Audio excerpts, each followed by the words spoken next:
चली हुई है। दिल्ली को चारों तरफ से किसानों ने घेर कर रखा हुआ है। मुद्दा भी पहला इशू अभी शुरू हुआ वो है कि जो मिनिमम सपोर्ट प्राइस है, जो एमएसपी है, उसको दे दो। अभी हमने स्वामीनाथन कमेटी की रिपोर्ट की बात करी, अभी तो पहली सिटी है। स्वामीनाथन कमेटी की रिपोर्ट क्या आएगी, उसके बाद में मार्केट भाव आएगा, उसके बाद में आएगा कि जो हमारे साथ में नाइंसाफी हुई है 1967 जब ये एमएसपी लागू हुई, उस टाइम का हमको भाव चाहिए। उस टाइम का भाव क्या था? अगर हम गेहूं की बात करें, कणक की बात करें, 76 रुपए पर क्विंटल भारत सरकार ने रेट रखा।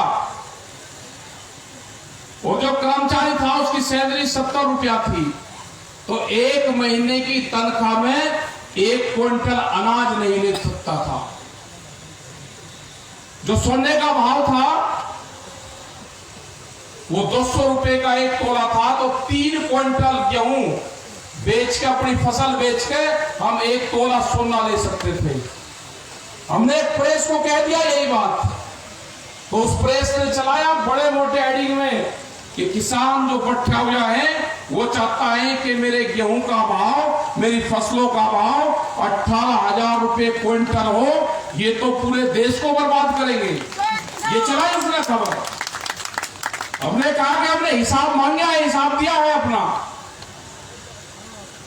अभी तो हम उसी चीज पे लटक रहे कि जो उन्हें भाव तय करा, जो आज से 51-52 साल पहले भाव तय करे, हमको वही दे दो भाव। उसमें भी साफ मना कर दिया कि भाव नहीं मिलेगा आपको। ये किसान क्या करेगा? किसान तो बर्बाद होगा बिल्कुल। जो गांव के लोग हैं अपनी जमीन छोड़ छोड़ के जा रहे हैं, और कंपनी, जो बड़ी बड़ी कंपनी आ गई, वे यही चाहते हैं कि ये किसान अपनी जमीन छोड़ के यहां से जाए, वो मजदूर बने, वो शहरों में झोंगियों बस्ती में रहे, हमारी फैक्ट्री में काम करे, हमारे घरों के वहां चौकीदारी करे। वो यही तो चाहते हैं। लेकिन अब ये नहीं होगा। अब संयुक्त मोर्चा आ गया है, इन्हें पूरे विभाग बेचे। जब किसानी का नंबर आया तो देश का किसान इकट्ठा होकर अब सामने आ गया है। और सबसे बड़ी खुशी की बात यह है कि जो दिल्ली के आसपास के जो लोग हैं, जो दिल्ली कभी चारों तरफ से घिरी नहीं, बहुत मोर्चे उसके खाली रहते थे, अब की बार है कि दिल्ली को चारों तरफ से घेर कर रखा हुआ है। कई लाख आदमी आज भी दिल्ली के चारों तरफ है, पक्के मकान बनाने शुरू कर दिए, अपने परिवार को वहां ले आए। जब 1 महीना 15 दिन हुए तो ये लगता था कि चले जाएंगे, लेकिन जब 4 महीने हो गए तो ये लगा कि ये तो हमारा जन्म स्थल है। दिल्ली हमारा कर्म स्थल है, वो हमारी कर्म स्थली है, उसी से ही देश के किसानों को आजादी मिलेगी। जो दिल्ली के चारों तरफ जो बॉर्डर है, वे बॉर्डर मजबूत होंगे तो पूरे देश के किसान के भाग्य का फैसला उन किसानों के बॉर्डरों से होगा। घबराने की बात नहीं।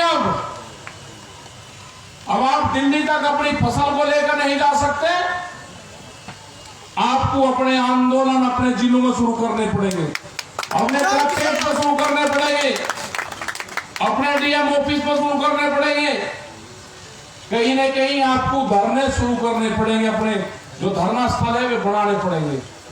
एक मैसेज आए, पूरे देश भर में हजारों जगह आज भी धरने चले हुए हैं। बहुत जगह का पता भी नहीं कि वो पूरे जो संयुक्त मोर्चे की जो कॉल हो उसको फॉलो करते हैं लोग। महाराष्ट्र में गए तो वहां के लोगों ने बताया कि जो संयुक्त मोर्चे की कॉल होती है हम उसको फॉलो करते हैं। राजस्थान के बहुत से जिले हैं कि वहां पर लोग बैठे हुए हैं, डीएम के ऑफिस में वहां पर बैठे हुए हैं, मध्य प्रदेश में बैठे हुए हैं, लोग धरने दे रहे हैं। जो संयुक्त मोर्चा कहता है उसकी बात को मानते हैं। सरकार अभी 2 महीने से बात नहीं कर रही। हम भी आदी हो गए। प्रेस के लोग बोलते हैं कि कब बात करोगे। हमने कहा कि हमको जरूरत ही नहीं है अभी, और हमको लगती है कि सरकार जो है वो सर्दी में गई थी किसानों के बीच से, और सर्दी में ही वापसी आएगी।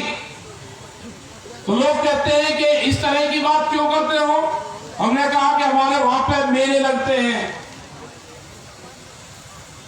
और मेले में अगर कोई गुम हो जाए तो अगले साल उसी मेले में आएगा, उसका परिवार भी आएगा, वो गुम हुआ व्यक्ति भी वहीं आएगा, तो उन दोनों परिवारों का मेल मिलाप वही होता है। इसीलिए सरकार सर्दी में गई तो सरकार सर्दी में ही मिलेगी। तो लंबे आंदोलन की तैयारी करनी पड़ेगी हमको। देश से एमएसपी को खत्म करने का प्लान चल रहा।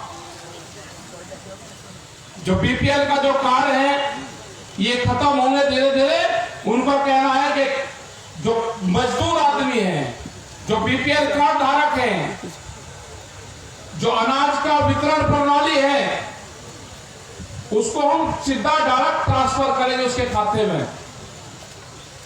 तो खाते में उसी तरह से करेंगे जैसे गैस की सब्सिडी आपके खाते में आई। अगर पीडीएस सिस्टम देश से खत्म होगा तो एमएसपी भी खत्म होगी। अनाज बड़े बड़े जो सेठ लोग होंगे, बड़े बड़े जो घराने होंगे, जो कंपनियां होगी, उनके गोदामों में बंद होगा। जिस तरह से आलू पर हुआ, जिस तरह से दूसरे चीजों पर हो रहा है। जब फसल किसान की आएगी तो रेट सस्ता होगा। जब गोदामों में अनाज चला जाएगा उसको वे रोकेंगे, मार्केट में शॉर्टेज दिखाएंगे, उसकी कीमत बढ़ाएंगे और ऊंची कीमत पर बेचेंगे।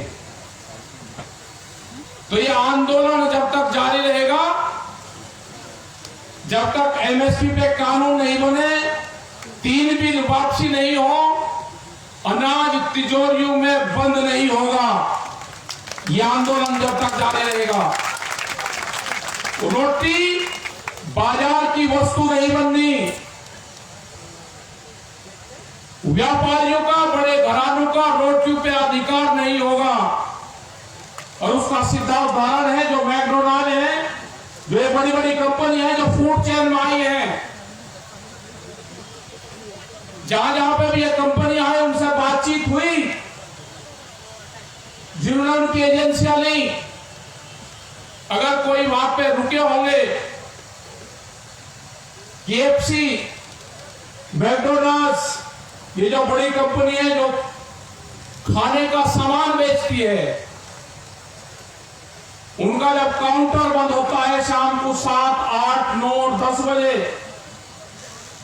अगर खुली हुई कोई चीज, खाने का सामान उनके वहां बच गया, वो उसको किसी को खाने के लिए नहीं देते, चाहे उसका कर्मचारी भी हो। अगर उसका एक पैकेट खुल गया गुलाब जामुन रसगुल्ले का, और उसमें अगर 8 पीस है और 2 पीस ग्राहक ने ले लिए, तो 6 पीस वो किसी को देंगे नहीं। कैमरे के सामने उसको कूड़ेदान में डाला जाता है। हमने उनसे पूछा भाई किसी गरीब आदमी को दे दो, जो आपके कर्मचारी है ये खा ले। कह लेगा नहीं, कंपनी का नॉर्म्स है, कंपनी में लिखा पढ़ा करना है कि किसी को बगैर पैसे के देना नहीं। तो इस तरह की कंपनियां खाने के क्षेत्र में आएगी, अनाज के क्षेत्र में आएगी, और वे कीमतें लगाएगी कि आदमी को कितनी भूख लगी है। तो भूख के आधार पे देश में कीमतें तय होंगी। यह आंदोलन खाली किसान का नहीं है, यह आंदोलन उस दुकानदार का भी है जो शहरों में बैठा हुआ है, जो गांव में बैठा हुआ है, जो एक दुकानदार 100 से ज्यादा लोगों को उधार सामान देता है, और उसको लगता है कि जब तनख्वाह के पैसे आएंगे तो मेरे पैसे मेरे घर पर आ जाएंगे, मेरी दुकान पर आ जाएंगे। जब किसान की फसल आएगी तो ये पैसा मुझे वापसी मिल जाएगा, वो दुकानदार भी खत्म होगा। बड़ी बड़ी कंपनी आ रही, वॉलमार्ट जैसी कंपनी आ रही, उनका टारगेट है जो साप्ताहिक बाजार आपके क्षेत्र में लगते हैं, आपके शहर में लगते हैं, आपके गांव में लगते हैं, वे साप्ताहिक बाजार खत्म होंगे। 4.5 करोड़ लोग में हैं, उनके जो अध्यक्ष हैं, उनकी जो कमेटी के लोग हैं, वे लोग मिले थे। उन्होंने कहा कि इस आंदोलन के साथ में हमको भी जोड़ लो, हम तो बर्बाद हो जाएंगे पूर्ण रूप से। 4.5 करोड़ लोग वे बर्बाद होंगे। वो जो बाजार है, जो सस्ते में सामान लेके सस्ते में आम लोगों को बेचते हैं, जो 2 रुपए की कंगी, 2 रुपए का 5 रुपए का माताएं बहनें संदूक खरीदती है, वहां से दूसरी और चीजें लेती है, माला लेते हैं, वहां से खिलौने लेते हैं। वो पूरा का पूरा जो कारोबार है, वो पूरा का पूरा कारोबार बड़ी बड़ी कंपनियों के हवाले जाएगा। उसका पूरा भार आम जो गरीब लोग हैं उनके ऊपर पड़ने वाला है। तो इस आंदोलन में सबको साथ लेना है। नरेंद्र मोदी ने तो झूठ कहा कि सबका साथ सबका विकास, उन्हें तो बहकाने का काम करा प्रधानमंत्री ने। लेकिन किसानों को और मजदूरों को, दुकानदारों को, छोटे व्यापारियों को, इनको सबको साथ लेकर चलना होगा। वहां जो एक डिस्ट्रिक्ट है उत्तर प्रदेश में, बागपत, उसमें एक फैक्ट्री है, ऑर्डिनेंस की फैक्ट्री। ऑर्डिनेंस की सारी फैक्ट्री बिखरी है। उन लोगों को धन्यवाद देना चाहते हैं। उन्होंने कहा कि किसानों को अगवानी करनी चाहिए। जो हमारे यहाँ पे फैक्ट्री है, यहाँ पर आके एक पंचायत करें और पहला एक फैक्ट्री के पक्ष में होगा कि ऑर्डिनेंस की फैक्ट्री को हम बिकने नहीं देंगे। अगर कोई खरीदने आएगा तो उसको खरीदने नहीं देंगे। जय किसान। हमको ये जो संस्थान है, इन संस्थानों को बचाना पड़ेगा। 26 बड़ी बड़ी जो कंपनियां थी वे बिखरी है। तेल की कंपनी, ऑर्डिनेंस कंपनी, टेलीफोन विभाग, सारे बिक्री के कगार पे है। Railways, airport. तो जो लोग भी आपके संपर्क में हो, जो उनके वर्कर संपर्क में हो, जो उनकी कमेटी संपर्क में हो, उन लोगों से साथ मिले, उनसे बातचीत करो और उनको इस आंदोलन में शामिल करो। ये देश बिगड़ने से बचाना है और जिम्मेदारी किसान और मजदूर की है। आंदोलन चल रहा है, उनको सबको कहो कि आंदोलन आप अपने यहां पे भी शुरू करो। जब ये आंदोलन शुरू होगा तो ये देश बिकने से बचेगा। नहीं तो लुटेरे आगे देश में, ये लुटेरे हैं, लूट के जाएंगे। और हमको साबित करना है कि जो देश में जो लुटेरे आए हैं, ये लुटेरों का आखिरी बादशाह शामिल हो।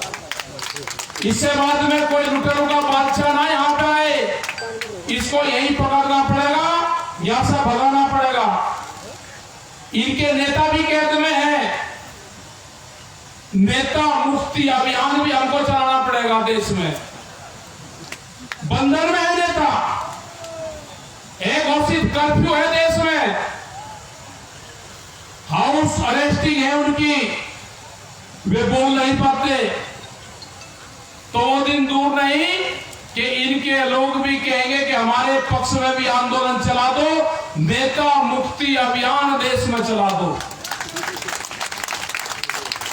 अगर ये आंदोलन भी चलाना पड़ेगा तो ये आंदोलन भी चलेगा। अपनी फसलों को लेकर निकलो और नारा रहेगा कि फसलों के फैसले किसान करेगा और सरकार से फैसले कमेटी करेगी। इस नारे के साथ में हम सब लोग आगे बढ़ेंगे। आपने यहाँ पे आए, आपका बहुत बहुत धन्यवाद। पूरी कमेटी का धन्यवाद जो यहाँ का अरेंजमेंट आप सब लोग ने करा है।